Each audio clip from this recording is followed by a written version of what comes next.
మనందరికీ ఏదో ఒక అభిరుచి ఉంటుంది. కొందరు చిత్రలేఖనం అయితే మరికొందరికి పాటలు పాడడం, ఇలా ఏదో ఒక హాబీ తప్పకుండా ఉంటుంది. ఇలాంటి అభిరుచుల్లో విదేశాలకు చెందిన నాణాలు, కరెన్సీని సేకరించడం కూడా ఒకటి. అయితే చాలా వరకు ఇలాంటి కరెన్సీ సేకరణ అనేది డబ్బులున్న వారు చేస్తుంటారు. అభిరుచికి పేదరికం అడ్డు కాదని నిరూపించాడు నిజామాబాద్ జిల్లాకు చెందిన ఓ ఫోటోగ్రాఫర్. ఆర్థిక పరిస్థితులు అనుకూలించకపోయినప్పటికీ తన అభిరుచిని సాకారం చేసుకుని నాణాల సేకరణను హాబీగా మార్చుకున్నాడు.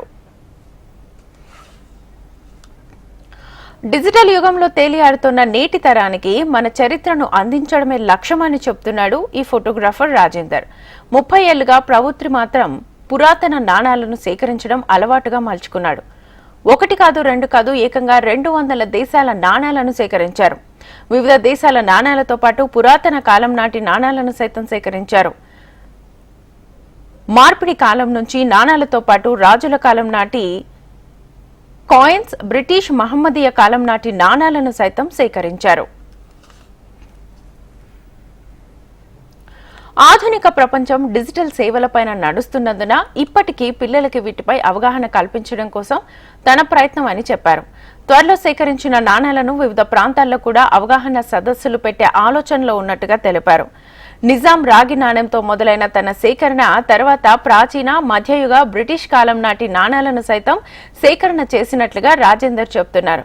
ప్రస్తుతానికి రాజేందర్ దగ్గర మౌర్యుల, శాతవాహన, వాకాటక, ఇక్ష్వాకుల, విష్ణుకుందినుల నాణాలు తమ దగ్గర ఉన్నాయని తెలిపారు. నా పేరు రాజేందర్, బాల్కొండ. అయితే చిన్నప్పటి నుంచి హాబీ ఏంటంటే నేను గత 42 సంవత్సరాల నుంచి ఫోటోగ్రఫీ చేస్తున్నా. అప్పటి రోజుల నుంచి కూడా ఈ పాత తరాల నాణ్యాలు సేకరించాలని నా కోరిక. ఈ నాణ్యాలను చూసుకొని తర్వాత రాబోయే తరాలని మా మన్మరాళ్ళు చూసుకొని సంతోషిస్తారని చెప్పి ఈ టర్మ్లో అంత కంప్యూటర్ యుగంలో మొత్తం ఫోన్పే, గూగుల్ పే వచ్చి నుండి ఇవి అన్ని కనుమరుగవుతున్నాయి.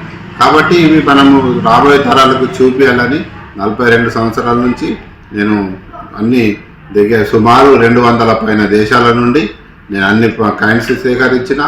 అలాగే మన అసలు ఈ కాయిన్స్ తయారు కాకముందు కూడా పాత సిస్టమ్ ఏంటంటే సిక్కం అని ఉంటుండే.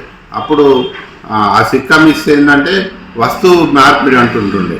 ఆ సిక్కాలు కూడా ఉన్నాయి. మన భారతదేశానికి స్వతంత్రం రాకముందు కూడా 42 నుంచి కూడా నా దగ్గర ఇవన్నీ నాణ్యాలు ఉన్నాయి. నేను రాబోయే తరానికి చూపించుకున్నాలన్న ఆశ కొద్దీ ఇవన్నీ నేను సేకరిస్తున్నాను.